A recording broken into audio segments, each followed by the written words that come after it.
name's Alejandro. I identify as queer slash gay, and also as a cis male, so he, him pronouns.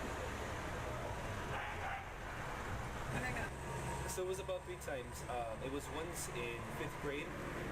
We had a unit, they pulled us out of class, and it was really simple. It was super basic, talking about, expect your body to start going through changes. There's this thing called puberty, Yes. It's so super basic stuff. 6th grade, once I got to middle school, kind of went on more into that. I started talking about, more about, reproductive, the reproductive systems, sex, penises and vaginas. Was way more explicit about it. At the same time, still very heteronormative. In high school, it was just like it was more encompassing. So it talked about, drugs. It talked about alcohol. It touched on mental health a little bit. It talked about, it also talked about like sex and contraceptives. When talking about sex and contraceptives, again, it was super heteronormative. The only time they ever brought up, the only time ever queer and trans people were brought up was more like joking matters. So I remember my teacher would always bring up, make jokes like, he's telling a joke and it's like, oh yeah, and then he was with another man and everyone would laugh, type of thing. Or sometimes he'd use very transphobic tropes like, like the whole man in a dress thing. He'd use like the man card thing a lot, talking about like, this is what makes a real man and stuff like that. And in terms of like actual like sexual activity, there was only ever one time where he brought up like anal and oral sex, and that was when we were talking about condoms, and he's like, oh yeah, always use a condom when you're having anal, oral, and vaginal sex. But that was like the extent of him ever mentioning that. Kids are queer and trans too, it's not just limited to,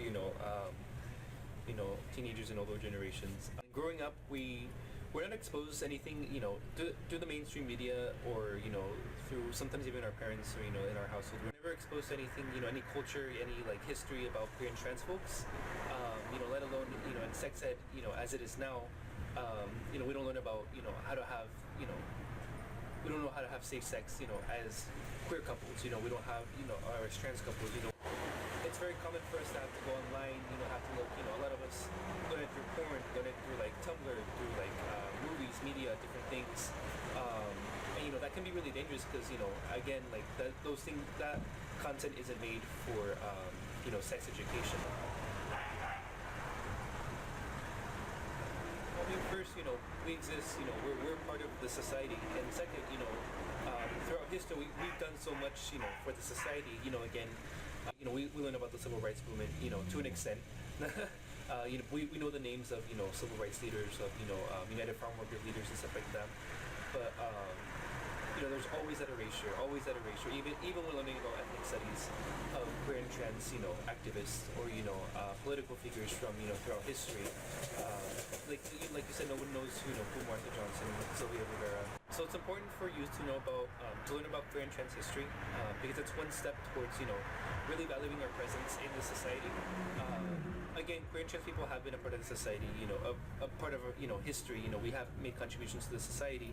Kids in high school, don't know, or, even in middle school don't know, about the trans activists, about the queer activists, throughout society. They don't know, they're not taught to understand that, we were violently discriminated against, even still today, so teaching that history, in schools will definitely open up I believe will definitely open up that conversation in schools and really start to normalize this, and again, value our lives and our presence in this society.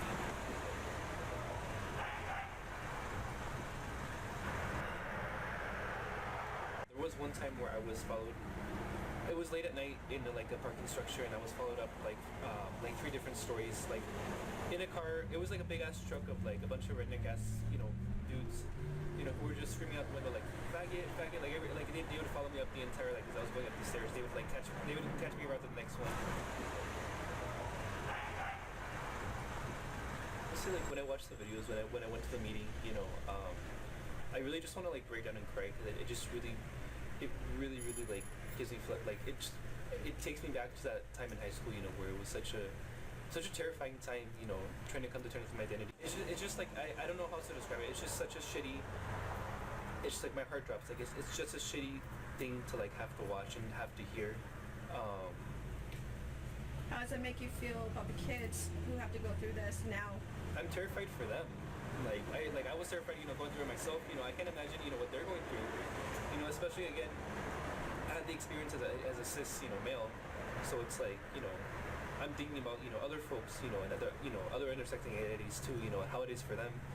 So, you know, I feel nothing, you know, short of terrified for these kids, you know.